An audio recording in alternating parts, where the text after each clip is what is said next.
The church doors felt heavier than they ever should have that day. I stood there in my white dress, the one I'd spent months picking out, my hands trembling around a bouquet of roses that suddenly felt like chains.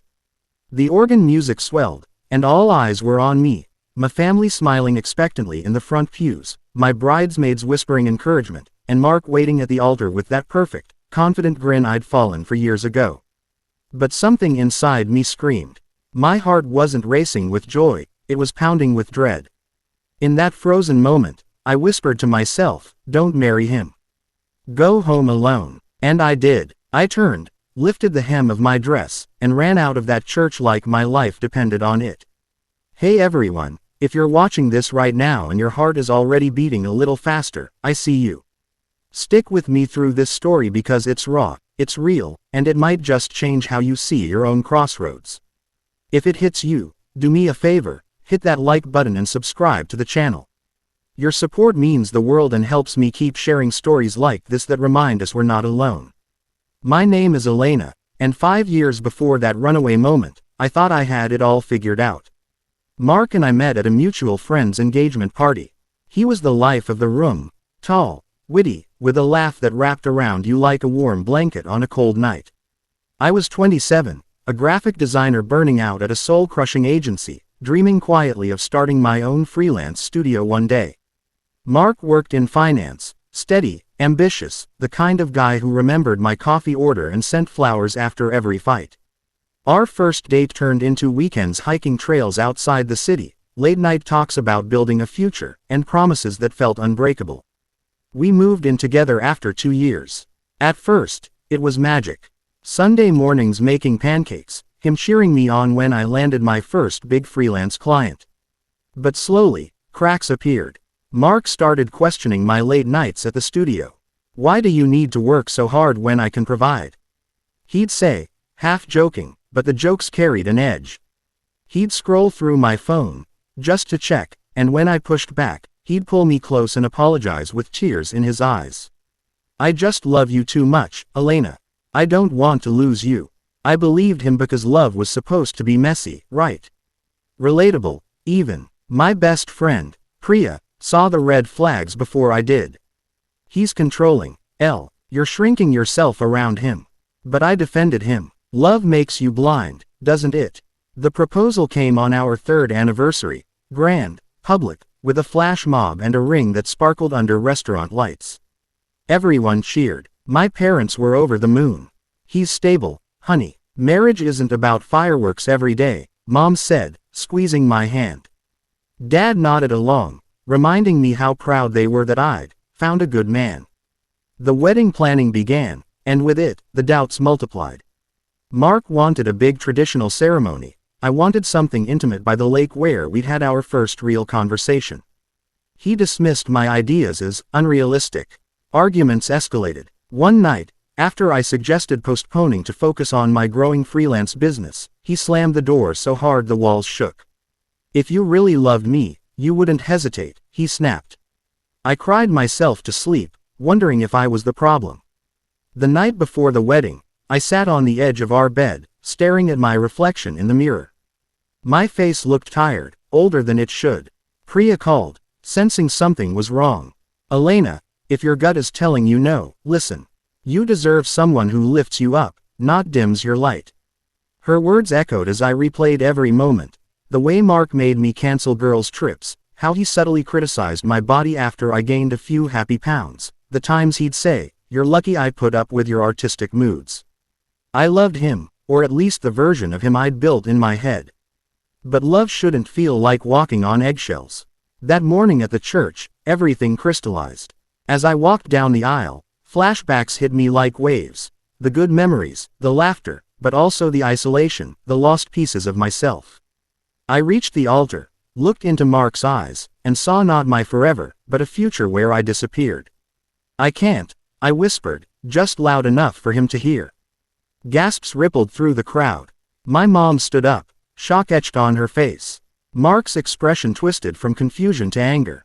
I didn't wait for explanations. I ran. The Uber ride home alone was silent except for my ragged breathing. I kicked off my heels in the apartment. Our apartment. and collapsed on the couch, dress pooling around me like spilled milk. Tears came then, hot and unrelenting. Regret, relief, both crashed over me in waves. I had just blown up my life. What would people say? How would I explain this to my family? The silence in the empty rooms felt suffocating, but it was also freeing. For the first time in years, no one was watching, judging, or expecting. That's when I decided to pack. Not just for the cancelled honeymoon, but to reclaim space. I dragged out the old storage boxes from the closet, the ones Mark always told me to throw away because they were clutter from your past. Inside, buried under old sketchbooks and college notebooks, was a small wooden chest my grandmother had given me. I'd forgotten it existed. My fingers trembled as I opened it. Inside were letters, dozens of them, from my mother, written before she passed away 3 years earlier from cancer. I hadn't been able to read them back then, the grief was too raw. But now, in my wedding dress on the floor of the living room, I unfolded the first one. Elena, my brave girl, it began. Life will try to fit you into boxes that don't belong to you. Don't let it. I see your fire, your creativity, your wild heart. Promise me you'll chase the dreams that make you light up, even if it means walking alone sometimes. I love you more than the stars. Tears blurred the words. I read letter after letter, encouragements to start my own business, reminders of childhood adventures where I built forts and declared I'd be an artist who changed the world. Mom had seen me, really seen me, in ways Mark never had. One letter, dated just before her diagnosis worsened, hit hardest. If a relationship ever makes you feel small, walk away. You were born to shine, not to shrink. Go home to yourself, my love. Always. I froze there on the carpet, clutching those fragile papers, the weight of what I'd almost done crashing down. The shock wasn't just the discovery, it was realizing how close I'd come to betraying the woman who raised me, and the woman I was meant to become. Hours passed. I cried until there were no tears left. Then, something shifted. A quiet strength bloomed in my chest. I wasn't broken. I was awake. The days that followed were brutal but transformative. My family was furious at first. Mom, my other mom, called daily, pleading with me to apologize to Mark, to fix this. Priya showed up with takeout and tissues, reminding me I wasn't crazy. Mark bombarded my phone with messages, apologies, anger, guilt trips. You humiliated me. We can work through this. But reading Mom's letters gave me clarity. I blocked his number and started therapy. I poured my heartbreak into my art, sketching late into the nights, building the freelance portfolio I'd sidelined. Challenges kept coming. Financial uncertainty without his steady income, lonely evenings questioning if I'd ever find real love, the sting of gossip from old friends. She threw it all away, they whispered. But resolutions came too. 6 months later, my first solo art show sold out. A gallery owner who attended offered me a mentorship. I moved into a tiny sunlit studio apartment, filled it with plants and half-finished canvases, and for the first time, breathed deeply. I reconnected with old hobbies, hiking alone, joining a women's book club, dating myself with coffee dates and sunsets. The loneliness faded into self-companionship. One evening, flipping through more of Mom's letters, I found a final note she'd tucked away. The best love starts with loving who you were when no one's watching. That runaway bride moment didn't destroy me, it saved me.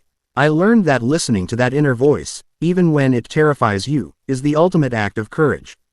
Walking away isn't failure, it's choosing yourself when the world tells you not to. If you're out there right now, standing at your own altar, literal or metaphorical, feeling that same dread, know this, you are enough. Go home to yourself. Open the boxes you've hidden away. The answers, the strength, the life you were meant for, are waiting there. Thank you for watching my story unfold. If it moved you, if it reminded you of your own quiet battles, please like this video, subscribe, and share it with someone who needs to hear they're not alone. Drop a comment below. Have you ever walked away from something that wasn't right? I read every single one. You've got this. Until next time, choose you. Always.